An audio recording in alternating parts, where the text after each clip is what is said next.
अस्सलाम वालेकुम। मैंने कहा आज आपको ज़रा बारिश में थोड़ी सी ड्राइव करवाई जाए।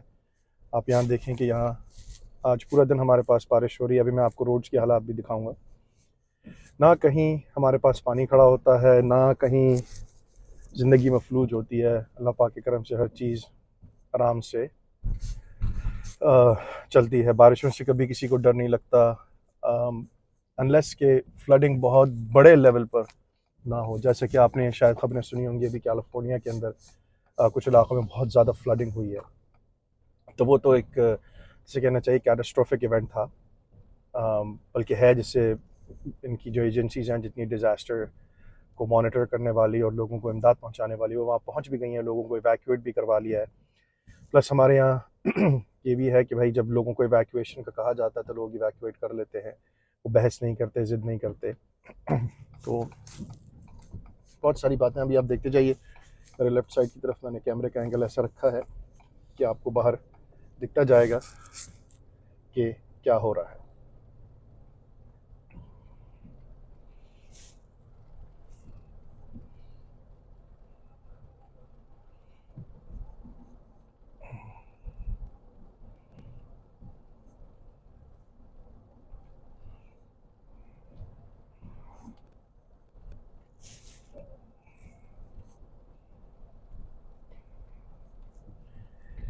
कुछ जो हमारे आजकल के मुल्क के हालात चल रहे हैं, I'm श्योर आप सब जो वहाँ पाकिस्तान से बैठे देख रहे हैं वो तो उन सब चीज़ों से गुजर रहे होंगे। बड़ा अजीब ही कुछ मामला है कि 70 साल हो गए हमारे किसी भी हुक्मरान ने आकर आज तक पाकिस्तान के अंदर लोगों को साफ़ पानी तक मुहैया नहीं किया। कराची में आज तक वो लोग जो हैं वो पानी के टैंकर्स ख़रीदते हैं, बॉटल और मिनरल वाटर जो है वो बाहर से ख़रीदते हैं, उसमें भी 2 नंबरी होती है। और जब हम यहाँ रहते हैं तो हमें पता चलता है कि हमारे वोट की अहमियत कितनी है। मैं आपको दिखाऊंगा जो हमारा यहाँ का लोकल रिप्रेजेंटेटिव है, उसका जो ऑफिस है वो कितना छोटा है। ना उसका कोई बहुत लंबा चौड़ा स्टाफ है। मैंने उसको पिछले साल एक काम के सिलसिले में फ़ोन किया था, उसने ख़ुद अपना फ़ोन उठाया और उसने फिर मुझे अपना ईमेल एड्रेस दिया कि यार इस पे मुझे ईमेल कर दो तो मैं तुम्हारा काम करवा दूँगा। या जो महकमा है जिसमें तुम्हारी जो वो अर्ज़ी है वो गई हुई है, वहाँ पे मैं उन लोगों से फ़ोन करके बात कर लूँगा कि भाई इस काम को किया जाए।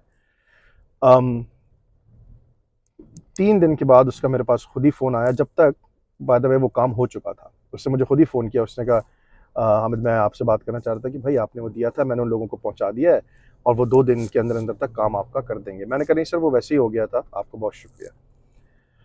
तो इसको कहते हैं जी जमहूरियत, इसको कहते हैं डेमोक्रेसी, कि जहाँ आप अपने इलेक्टेड ऑफिशल्स को फ़ोन कर सकें, उनसे बात कर सकें, और जब अगर आपका कोई काम हक वाला काम, ये नहीं कि 2 नंबरी वाले काम, हक वाला काम आपका पड़ा हुआ है तो वो आपकी मदद करें, आपकी हेल्प करें। राइट? ये ना करें कि इतने पैसे दे दो तो ये काम करा लो। मतलब कराची के अंदर तो अगर आप गाड़ी की नंबर प्लेट लेने के लिए जाएँ तो वो जो पुराना वो केडीए था, वहाँ जाके आप रिश्वत दें, और रिश्वत वाला काम बिल्कुल सही करते थे। दूसरे जो लोग हैं वो एक हड़बड़ मची हुई होती थी अंदर।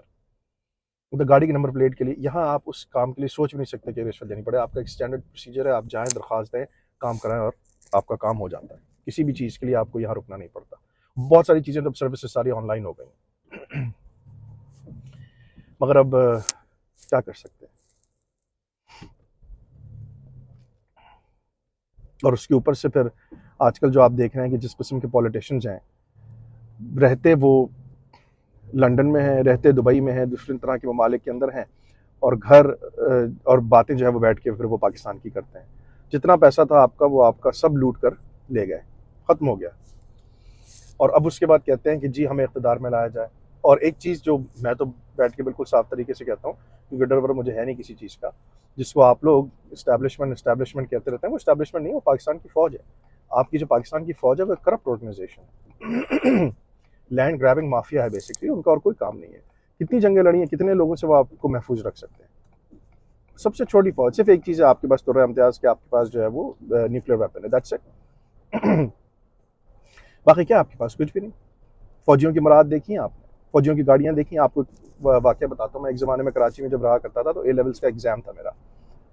तो ए लेवल्स के एग्ज़ाम के लिए मुझे जाना पड़ा कराची मैरियट। वो सेंटर पड़ा था कि सारे एग्ज़ाम्स वहीं होंगे jointly all across the schools in Karachi. तो मैं हम सब दोस्तों ने मिलकर कहा कि यार आज एग्ज़ाम है, पेपर है हमारा। तो उस दिन जो है जाते यार हम लोग पैसे वगैरह करके ना रिक्शे में, क्योंकि बसों वसों में जाएंगे तो यार चढ़ना उतरना है इधर उधर, उससे बेहतर है कि हम ज़रा सोच समझ कर जाएं, अच्छी रिक्शा करके चलते हैं एग्ज़ाम के लिए, और फिर एग्ज़ाम से वापसी पे हम बस में आ जाएंगे स्टूडेंट बिरयानी वगैरह खाते हुए। अच्छा जी, हम कराची मैरियट पहुँचे, हम रिक्शे से उतरे। उसके बाद जब हम अंदर जा रहे हैं तो वहीं पे एक फ़ौज की सिक्योरिटी की गाड़ी आगे, एक पीछे, जिसमें मुसल्लह फ़ौजी बैठे हुए, और बीच में एक मर्सिडीज़ बेंज ई क्लास। मेरे पास भी थी मर्सिडीज़ बेंज ई क्लास, मगर वो मैंने कमा के ख़रीदी थी, अपने हलाल की कमाई से ख़रीदी थी। जब मेरे पास पैसा था उस वक्त, मेरी अच्छी जॉब थी, मैंने कहा यार चलो मैं ख़रीदूँ, और फिर मैंने उसके बाद उसको चेंज कर लिया। मुझे बड़ी गाड़ी चाहिए थी, मैंने एसयूवी ख़रीद ली। तो उस मर्सिडीज़ बेंज ई क्लास के अंदर एक फ़ौजी बैठे हुए थे, वो अंदर बैठे पाइप पी रहे थे, और उनके एक सिक्योरिटी गार्ड ने उतर के उनकी बेटी के लिए दरवाज़ा खोला, वो लड़की बाहर आई, और फिर जो है वो एग्जामिनेशन सेंटर के अंदर चली गई। आप लोगों को शायद जो बात मैं करना चाह रहा था वो समझ में नहीं आई, और वो बात मैं ही करना चाह रहा था कि वो दो बातें हैं। नंबर वन, कि किस रैंक का फौजी अफसर है कि जिसको मर्सिडीज बेंज ई क्लास दी हुई है आपने, राइट? पहली तो बात ये, पैसा कहाँ से आ रहा है। और तीसरी चीज़ ये कि ये फौजी है शहर कराची में, और इसके आगे भी एक सिक्योरिटी की गाड़ी है, इसके पीछे भी एक सिक्योरिटी जिसमें मुसल्लह फौजी बैठे हुए हैं। तो इसको उन्हीं लोगों से खतरा है जिनका ये मुहाफिज है,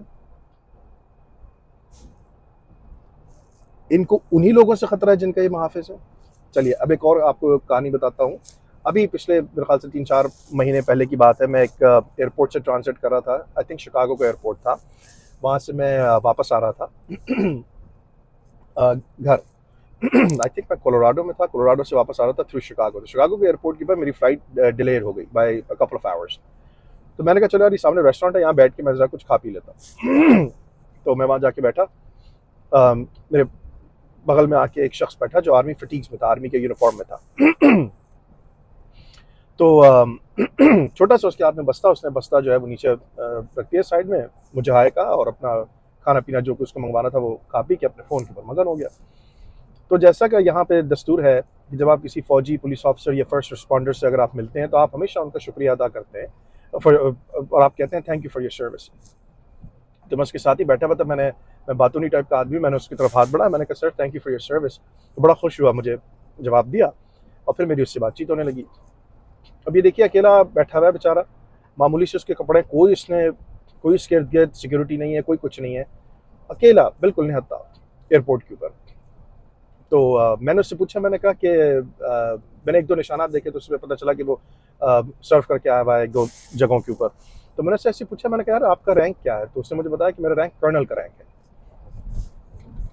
अमेरिकन आर्मी का कर्नल मेरे साथ बैठा एक रेगुलर रेस्टोरेंट के ऊपर खाना खा रहा है, उसको कोई डर नहीं है उन सिविलियन से कि जिनका वो ख्याल रखने के लिए तैनात है या मामूर है। उसके पास कोई गन नहीं है, उसके इर्द गिर्द कोई प्रोटोकॉल नहीं है। कभी कराची के एयरपोर्ट के हालात देखे आपने, जब वहाँ से कोई फौजी है, उसके ख़ानदान वाले, उसकी फैमिली जो है वो हरामखोरी के पैसे के ऊपर कहीं जा रहे होते हैं? प्रोटोकॉल नहीं देखा आपने कभी? आप लोगों को पीछे नहीं हटाया गया कभी? जब आप लोग एयरपोर्ट पर उतरते हैं तो वहाँ आपसे ये नहीं कहा गया कि चलो चले जी पीछे हटे, कर्नल साहब की फैमिली आ रही है? या वो कभी कभी फौजी आ जाते हैं जिनको लड़ना चाहिए जाके महाज पे, वो वहाँ क्रिस्प यूनिफॉर्म पहन के, अच्छा जी कर्नल साहब का बच्चा आ रहा है अमेरिका से, तो इसको हम लोग साइड में निकाल कर ले जाते हैं। आपने अक्सर देखा होगा, मैंने तो हर बार ही देखता हूँ मैं। इसलिए जनाब वाला, जहाँ आपकी फ़ौज ने जो है ना, वो आपकी जो पॉपुलेशन है, पाकिस्तानी लोग हैं, उनका खून जो है ना वो बिल्कुल निचोड़ लिया है।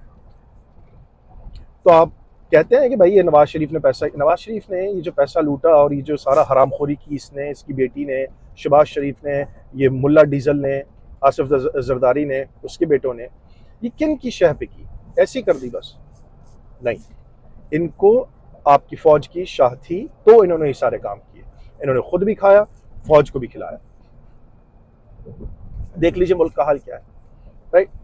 अब जो ये हकीकी आज़ादी की और ये सारी बातें हो रही हैं, आपको आज़ादी जो है, वो जो जंग आपको लड़नी है, वो आपको करप्शन के खिलाफ लड़नी है अक्रॉस एवरी सिंगल इंस्टीट्यूशन।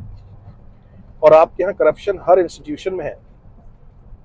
आपके यहाँ जो डॉक्टर्स हैं वो लोगों का सही इलाज नहीं करते, आपके यहाँ जो फौजी हैं वो पैसा खाते हैं, आपके यहाँ जो एडमिनिस्ट्रेटिव स्टाफ है, जैसे कि जो लोकल गवर्नमेंट को एडमिनिस्ट्रेशन है, वो पैसा खाती है, डीसी वो पैसा खाता है, कलेक्टर वो पैसा खाता है। हर निज़ाम आपका रिश्वत के ऊपर चलता है, पैसा खिलाने के ऊपर चलता है, पैसे की भावताओं के ऊपर चलता है। इसलिए आपके मुल्क के अंदर अमीर लोग जो हैं वो अमीर से अमीर तर होते जा रहे हैं, और हरामखोर से हरामखोर तर होते जा रहे हैं, और गरीब आदमी जो है वो गरीब तर होता जा रहा है। जब आप किसी कर्नल साहब को देखें ना, या किसी ब्रिगेडियर साहब को, कि वो बहुत बड़ी गाड़ी में जा रहे हैं, और कभी आपके दिल में सवाल आए कि भाई ये पैसा कहाँ से आया, तो कभी उस बच्चे की तरफ देखिएगा जो बेचारा सड़क के किनारे खड़े होकर ना आपसे भीख मांग रहा है, या उस औरत की तरफ देखिएगा जो बेचारी एक रेस्टोरेंट के सामने भूखी फिर रही है, लोगों से कह रही है मुझे एक रोटी खिला दो। ये उन लोगों का हक मार के उन्होंने ये गाड़ी खरीदी है, और वो उस गाड़ी में बैठ के अपने आप को बहुत बड़ी तोप चीज समझ रहे हैं कि बहुत बड़ा उन्होंने कोई कारनामा किया है। फौज देखनी हो, अमेरिका की फौज देखें, दुनिया की बेहतरीन फौजों में से है अमेरिका की फौज। अपने लोगों का ख्याल रखती है, जब कोई डिजास्टर आता है वहां जाके हेल्प करती है। 5 मिनट पाकिस्तान की फौज इनके सामने नहीं टिक सकती अगर कोई जंग हो, कन्वेंशनल वॉर हो तो। अमेरिका ऐसी की तैसी करके रख दे आप।